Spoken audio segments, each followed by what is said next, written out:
Ako. Start. Good afternoon, everyone. A research proposal presented to Mrs. Jocelyn Arman Filco with its title Online Games, its Positive and Negative Effects on the Academic Performance of Students. I am Maria Giselle and these are my fellow researchers. Gregory Higos, Milton Tigit, Alvin Ticino, Gregory Galino, Raquel Imos, Clarence Richard Doctor, Melvin Tigit, Giga Tigit, George Tigit, Rojita Yubal, and Raul Tao. First and foremost, we thank our Almighty God for giving us strength, wisdom, and perseverance to face the challenge of making a business that is possible. We're deeply grateful to Mrs. Jovelyn Arman for guidance and encouragement in making this research success. We always appreciate the constructive comments and the personal support to our academic endeavors. To our parents, brothers, sisters, and friends, thank you for your encouragement and support. We would like to extend a heartfelt thank you. Thank you for all the blessings and prayers. It is the researchers' genuine gratefulness and warmest regard that they dedicated this research study to their beloved parents who support the researchers morally and financially and who serve as an inspiration to finish this paper. So, to our classmates, friends, and beloved teachers, this is Jovelyn Arman who guided the researchers for giving valuable information. Chapter 1, Background of the Study. The fast-growing technology has great impact in the lives of students, youngsters, and teenagers. One of its developments is Internet. The Internet is a global network of millions of computers and other electronic devices. With the Internet, it's possible to access almost any information and communicate with anyone else in the world. Moreover, you can create your work in schools, offices, homes, and do much more. In this line of development, online games was created. An online game is a video game that is either partially or primarily played through the internet network available. In online games, the darkness of the game has been matter of argument in schools and generally in general education departments. Students learning takes and plays unexpectedly, but inappropriate usage of playing online games also leads to some problems such as being distracted in school. Therefore, this study is conducted to determine the effects of online games, positive and negative effects on academic performance of the students in Negros College. The researchers of the study should be found to know that online games were actually affecting the academic performance of the students. The goal of the study is to find out the effects of online games, its positive and negative effects on academic performance of the students.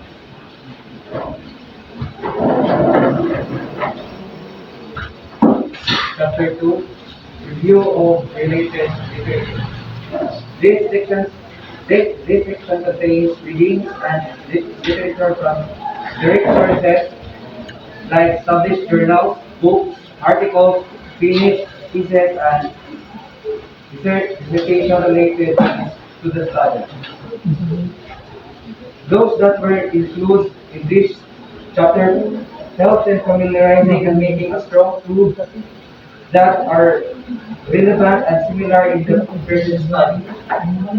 In this chapter, the review of related literature and studies of the study about online games, its positive and negative effects, and the academic performance of the students in Cross College. Foreign studies. Over the past couple decades, the online gaming industry has grown exponentially exponentially and instilled itself in pop culture. The characteristic of game makes a lot of students become hooked on it. In this modern technological re- revolution, games were easy to access. Get access at dopamine, which will make you feel good and help you cope with the stress and boredom of everyday life. It becomes a addictive hobby that may affect the student's academic performance in school. Okay, go to the statement of the problem. Statement of the problem. The general objective of this study is to find the effect of online games, its positive and negative effect on the academic performance of students in Negros College Incorporated. Specifically, this how to answer the question. This short. Yes, so to answer the question.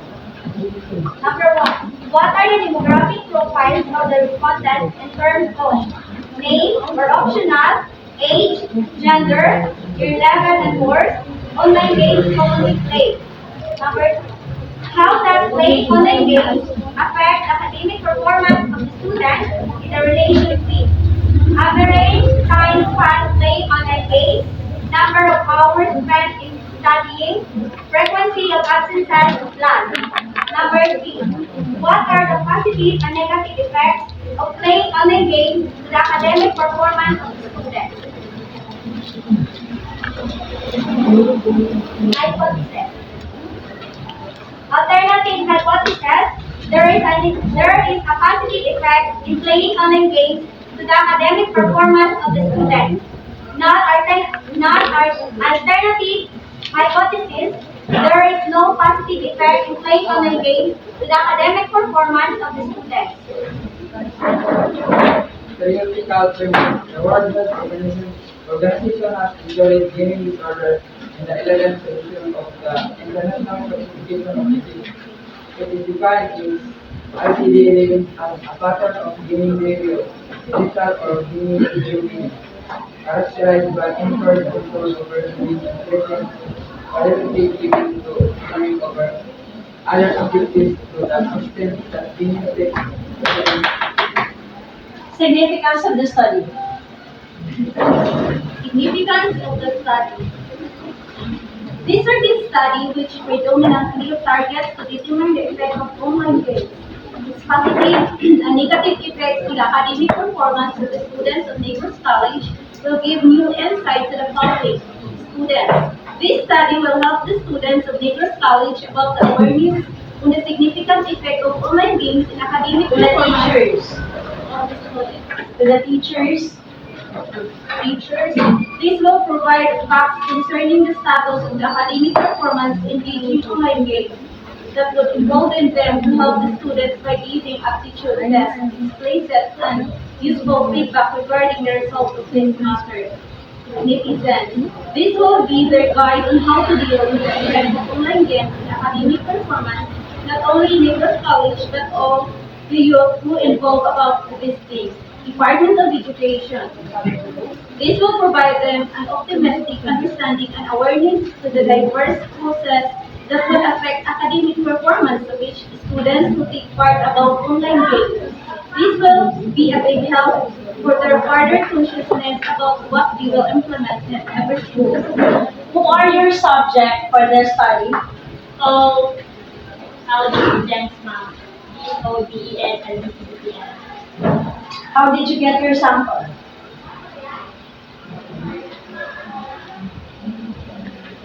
So this covers all the students of Negros College, all courses. How did you get the sample? Using convenience sampling ma'am. How did you conduct your survey?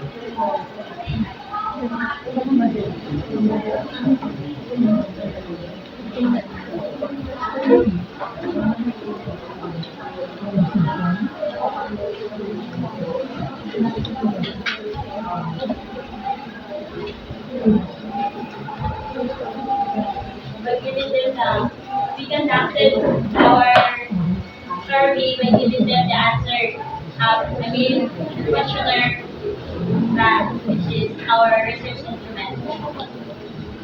How many respondents you have? There are 30 respondents. So by accident, you meet all these 30 students, regardless of what course, what year. Yes, ma'am. Most of board mates who are studying here also.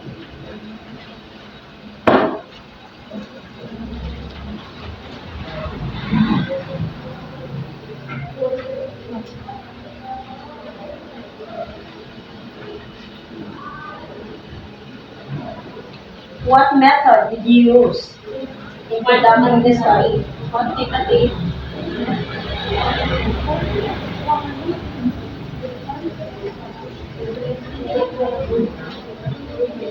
Could somebody explain this part? Which part, ma'am?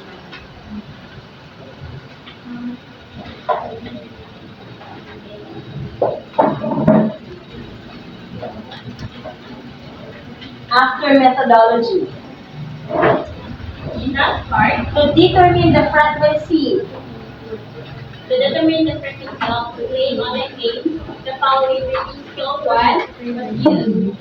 The numerical rating is 1 to 4, and numerical range between 3.54 and down to 1 to 1.49, and a turbulent response, always, often, sometimes, and never. Verbal presentation, very high, low, and very low. Verbal description, this means that they only is very frequent. And this 3, numerical number 3, this means that playing online games is frequent. Numerical rating number 2, this means that playing online games is moderately frequent. Numerical rating number 1, this means that playing online games is less frequent. We use this as our basis in the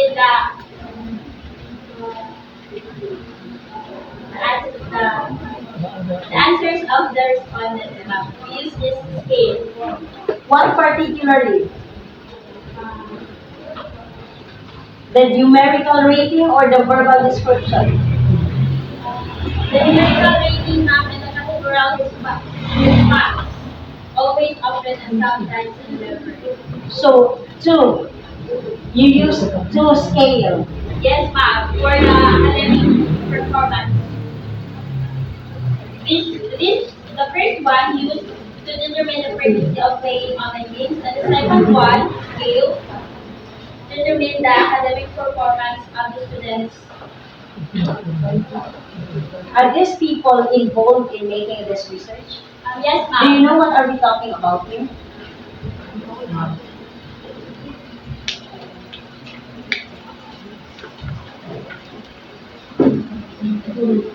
What were the questions asked?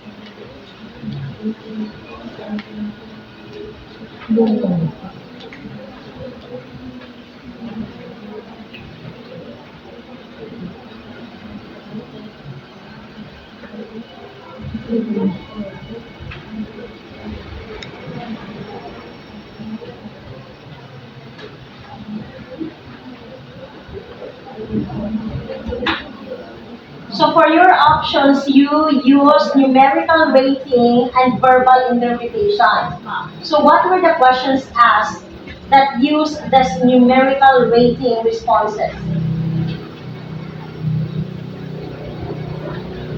In our demographic profile map, we deleted their part 2, the average time span of playing. The first question is, I spent 2 to 3 hours playing online games in the daytime. And number 2, I spent 5 to 7 hours of playing in the nighttime. So in order to get this Did data, you ask the gender? yes ma'am, we also asked the Is it essential? yes ma'am, Is the gender essential for you to be able to get the effect of this online game? Why?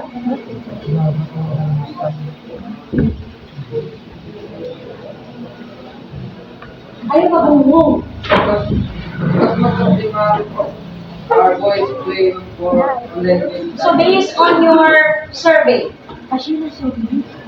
Boys. male. Male. and what are the effects of this online games to the academic performance of this male you mentioned? When it comes to academic performance, how do the performances of this male and this female students differ? In terms of academic performance, female are more on academics than the male Because of because of their online games or their students. Uh, because of their students because we don't like to study. so actually online games is not only the factor that affects academic performances Yes, ma'am. to these male students. Yes, ma'am. We also educate there. I am too lazy to go to school. The frequency of attendance in class. In terms of academic performance of the students. What caused this laziness? What caused this laziness?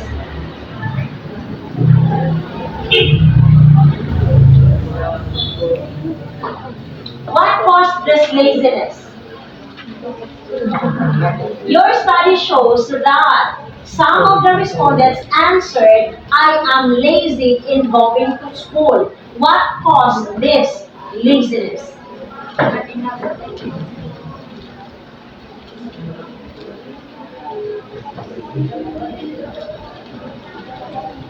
Mo, pinapayusan.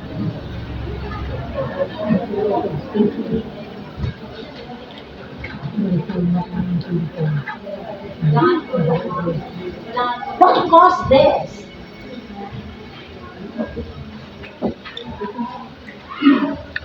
Because of too much clean, too much clean. And so, that contradicts Freeman's answer that the factor of this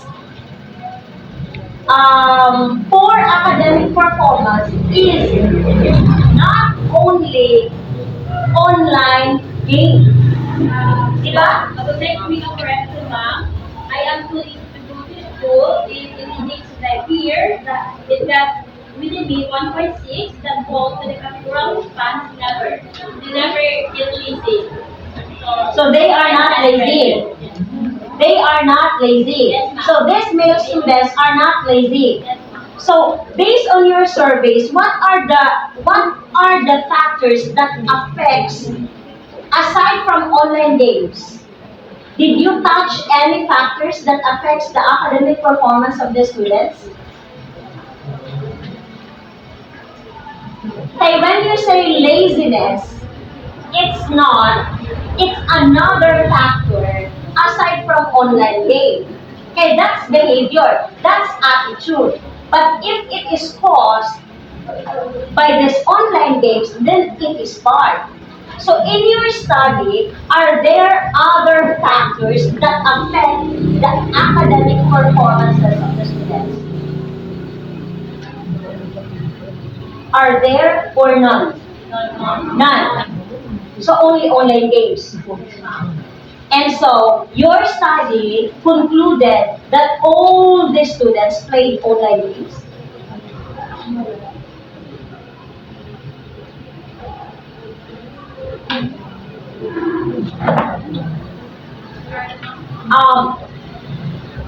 Does your study show that all the students are playing online games? Not all.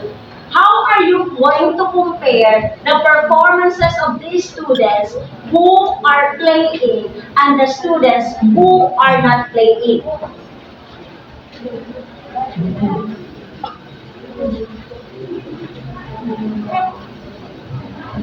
How are you going or how will you compare the academic performance of the students who are playing online games and these students who are not playing online games? Di naman tanan, ganun lang.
Remember, your study is to get the level of performances academically of these students who are into online games. Yet you find out that not all the students are playing online games. So definitely, there is a comparison when it comes to their performances. What are these? How are you going to compare the performance of these students who are not playing? Kaya ingon man mo, dili tanan kadula. Di ba? Dili tanan kadula. So karon, in comparing these two groups of students, how are you going to compare their performance? Academically.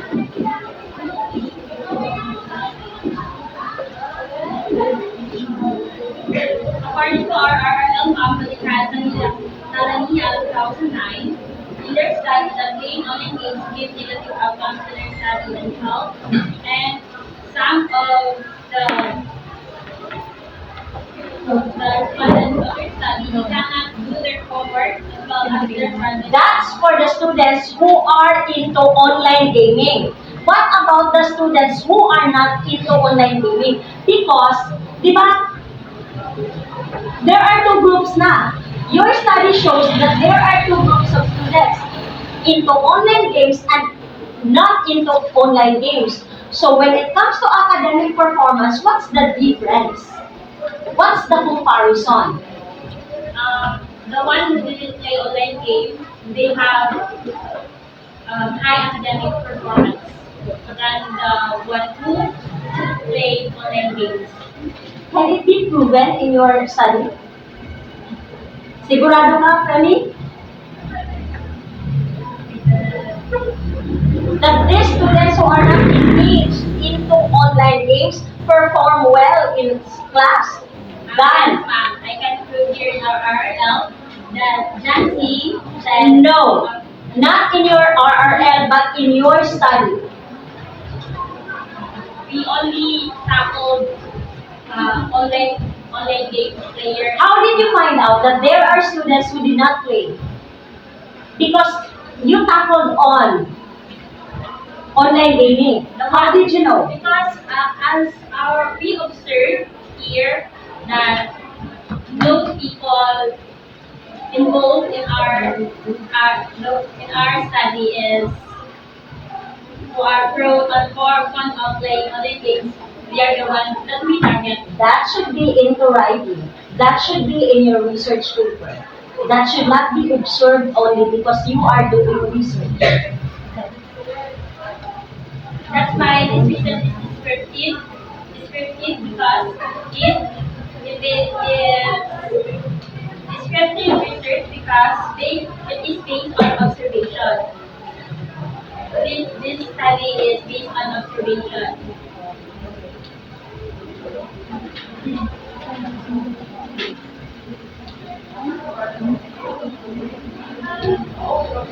Descriptive methods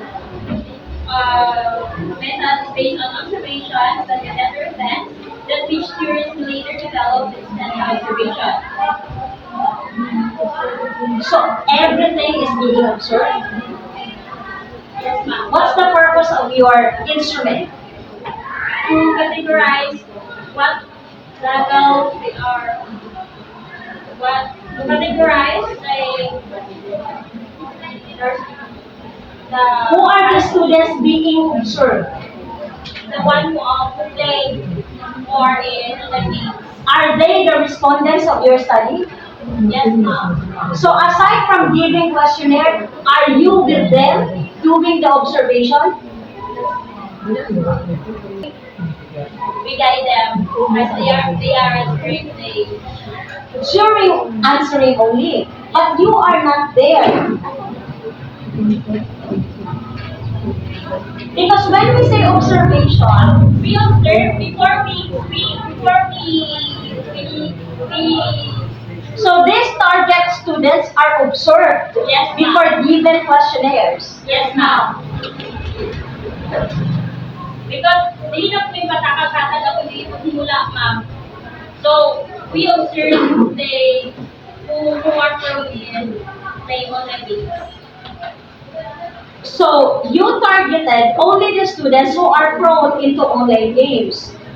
How did you come up with that realization that these students who are not into online games perform well than these students who are into online games, where during the scan of your study you focus on the online gamers only?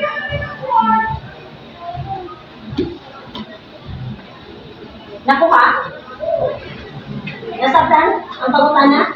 Di ba niingon mo? You observe, you focus on the online gamers. And yet, before that question, you answered that the students who are not engaged in online games perform better, perform well than the students who play online games, wherein your focus are only the online gamers. Ah, justify.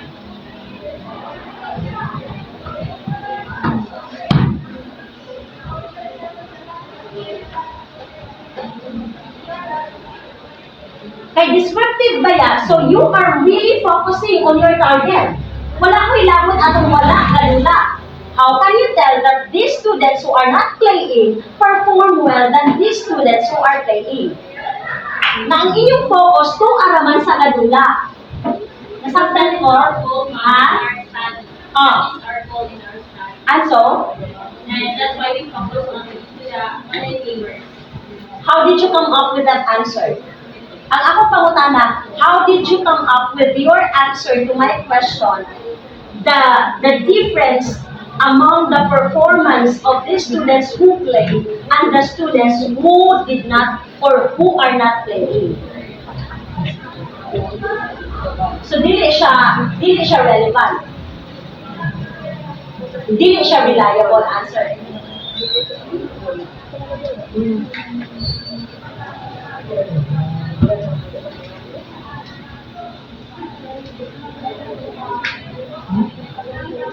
Asa to gikan? Kato ma-answer. Wala na music, but it is not really clear. So asa siya gikan?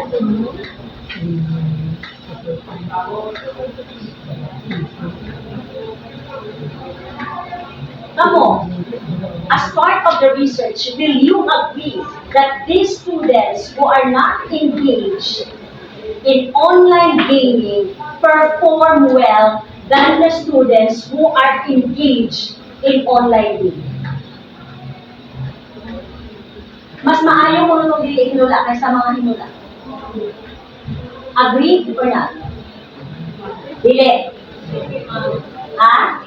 Kaya nag-ma'am kay kanang magoy pa student nga itula pero kuan kanang active pa siyang kuan. Kaya active siya. Perform.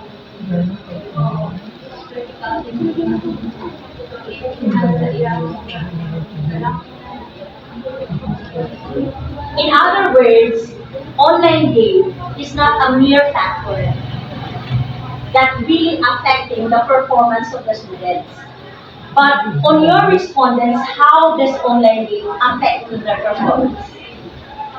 Sa inyo ng subject ha, dili na ta maghinabot ato. Sa inyo ng subject, sa inyo ng giobserbahan. Ga-observe man kaha mo ani mga tawhana. How are you going to tell me their performances in school?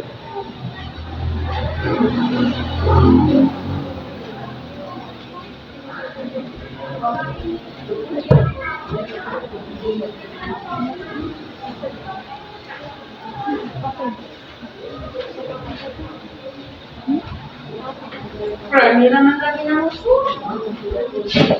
Asa naman yung uban?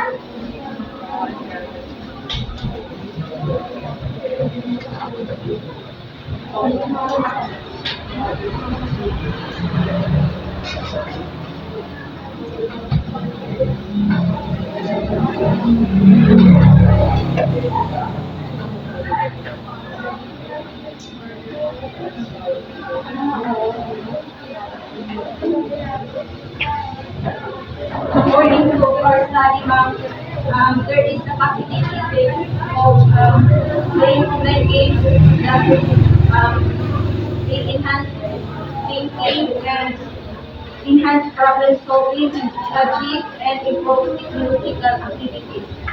Positive. Positive effect.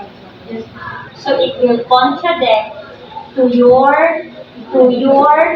observation that the online gamers are poor performers.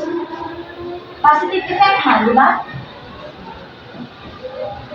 Purely positive is the result of your study. Test purely positive. Negative effect, Ha? there is no negative There is no. negative. Ala, dula tanan. Di ba? Uy, nakasabot mo nila? Positive effect daw. Online gaming gives positive effect. There is no negative effect.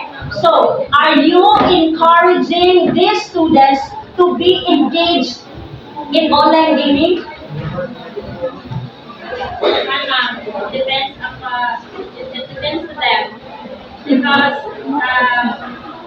here in our foundation, students only shall play online games in their free time, especially in their academic purposes.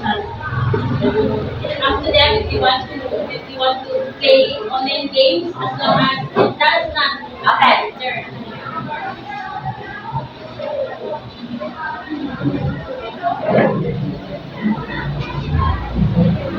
Okay.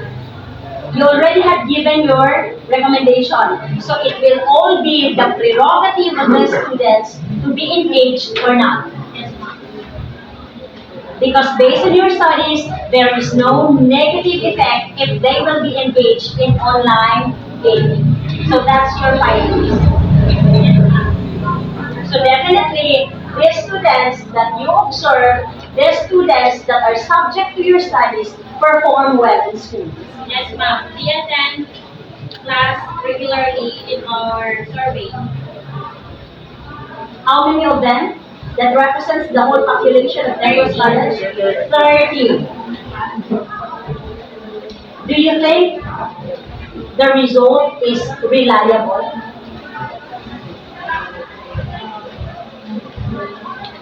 It is biased. It is biased maybe because of the technique you used in getting your sample. Yes. Because we don't have enough time to do well. O see, did you see the significance of this sampling? That sometimes the result of the study will become biased because of the wrong technique you use. Dili gid siya relevant. Dili gid siya reliable. Kay your subjects are your friends. Because according to you, ma'am, there is You no can. wrong. Ah, There is no wrong. There is no wrong Technique. technique. but maybe, yes, there is no wrong technique in getting your sample, but it will be depending on the type of study you are going to conduct.